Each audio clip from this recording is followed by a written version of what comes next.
Hello, everyone. Welcome back. I am Christine Dixon of The Ordinary Sacred, and I am doing another Q&A video. And this question is from a therapist who asks, how do I talk to other therapists who don't believe in IFS? I love this question because I relate to, you know, as a practitioner, finding IFS and it being so transformative in my system and in my clients' systems that I kind of, you might relate to this if you're a therapist or practitioner, or even if you've just done it on your own, you kind of become an IFS evangelist, right? It's like, this is the answer for everyone. They've got to use this. And the intention comes from a beautiful, wonderful place, right? Because it's like you found the good news and you want everyone to know it and to benefit from it. So it's beautiful intention. But the first thing I would say is to really check inside with yourself any parts that feel agenda, urgency, pressuring. I have to get this person to understand this, agree with this, and see if you can ask those parts to relax a little bit and to give you space. Because self never controls or tries to convince or has any kind of agenda at all. It just kind of and is curious, right? So it's funny because the last Q&A video that I did was about a person working with their own skeptical parts.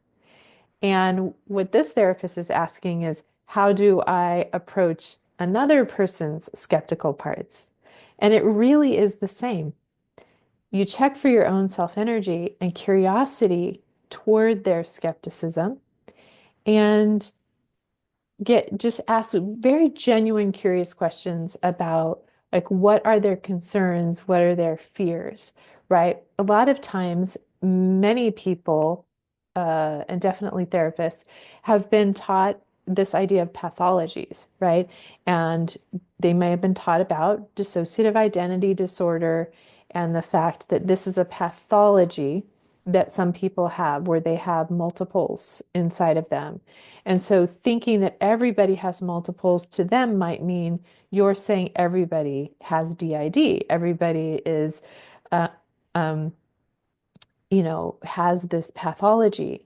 And so then if you hear their concerns, then you're more apt to be able to meet them. And of course, if you feel stressed out, like, oh gosh, I don't know how to meet their concern, again, ask those parts that are worried about it if they'll give you space, because yourself will be able to answer and to meet their concerns very easily. Um, and just explain, that we all are multiples. This is how our brain is wired, and people for many, many centuries have been able to see this. But that a person with DID has had such severe trauma that their parts have separated to such a degree that they're not aware of each other. But that basic concept is true of every psyche. And again, if they say, their concern might be kind of like a intellectual academic part. They might say, well, there's no studies. And again, you might have a part that will present the studies uh, for them that have been done for IFS with PTSD, with arthritis, and I think there's some other studies that are being done. If they have a part that needs scientific study, that kind of thing. So if you genuinely ask what their concerns are, you might be able to meet their concerns. Now, um, like I said, the self will not feel like they have to agree.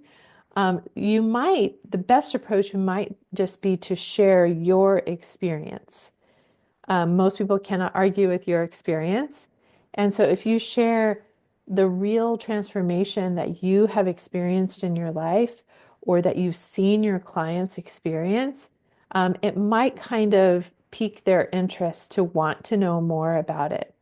But again, a person will only go towards something if they are internally motivated. And if you are trying to pressure or push them into it, they're likely to have parts that will push back more and kind of be like, well, you're wanting me to do this so much that I don't want to do it, right? Because they don't want to feel like you are pressuring or trying to control them. That's why it's self energy that just says, hey, this is my reality. This is my experience. It's been so incredibly transformative for me. Would you like to hear about it? And then, of course, it's up to them whether they say yes or no. And maybe they're not ready to hear about it now. Um, but I would get in touch with the part of you that feels like maybe it needs to be validated by them agreeing with you or agreeing with IFS. Um, I always tell people that I don't have any agenda or desire for them to believe what I'm talking about because I have experienced it. So there's no part of me that doubts it. So I feel kind of like secure in it. And I don't even want them to believe what I'm talking about without experiencing it themselves. So I'll often say, my hope is that you would be able to experience it. And I totally understand not believing in it until you have that experience. It reminds me of people used to ask me if I believe in God, right? And I would say, I don't believe in God. I experience God, or what I call capital L love, or all caps self. And this is the experience that I have. It's unconditional love. It's this transcendent peace and compassion. And it really is all these C qualities of self. That's my experience of God. It's not an intellectual theory that I would like you to agree with. I want you to experience it.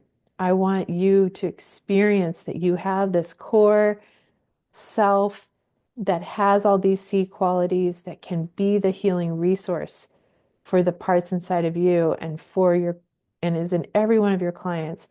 And they might have parts that feel like that's too simple or they don't want to hope in something like that. And their parts make sense, right? So you can just get curious about the parts of them that resist. There can be all kinds of reasons that they exist or resist. Um, I'm just looking at my notes.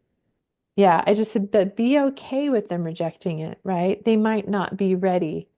And kind of in your genuine expression of how it's been so wonderful for you, it might pique their interest, but then you hold it with an open hand, right? There's no pressure or force for them to agree with it until they're at a place where maybe they're ready, and maybe they never are, and that's okay. Um, every person has a different path, right? And so I have to always remember that I I say I met IFS, about 5 years ago, but there was a good 10 years before that when I was learning all kinds of other things that were really supportive of me connecting to my self energy, like self-compassion from Kristen Neff, or just mindfulness and meditation practices, Thich Nhat Hanh, um, John Kabat-Zinn. There was learning nonviolent communication. There was learning about shamanic journeying. Um, there was just learning about dreams and there were so many different components, even using mantras that I essentially now understand are things that my capital S self knows to be true but my parts do not, and so I'm just experimenting with trying them on to see if my parts feel like they're truer or not. And so some of these things were stepping stones for me. And I don't know that I would have been ready to receive IFS 5 years ago if all those things weren't in place before that. So some people may not be at a place in their own system where they're ready to receive the transformative work of IFS. And that's why when I was doing one-on-one work, I was very explicit that I only do IFS with clients so that it was only people who knew something about IFS and were drawn to it that would even work with me, right? And I've since understood that kind of all these other models, well, so in my uh, opinion, a lot of the other modalities that are used in therapies are kind of a piece of the puzzle, but not the full picture. To me, IFS is the most comprehensive, holistic, uh, direct way of healing, most compassionate way of healing trauma and living life in general. It applies to everything.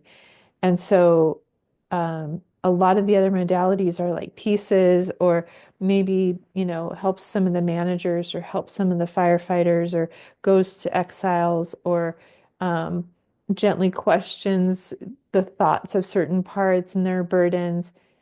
Uh, and so I can recognize the good parts of those rather than trying to fight them, right? And say, well, no, no, no, no, this is wrong. And this is, IFS is better, because whenever we kind of pit things against each other, there will be defensiveness, right?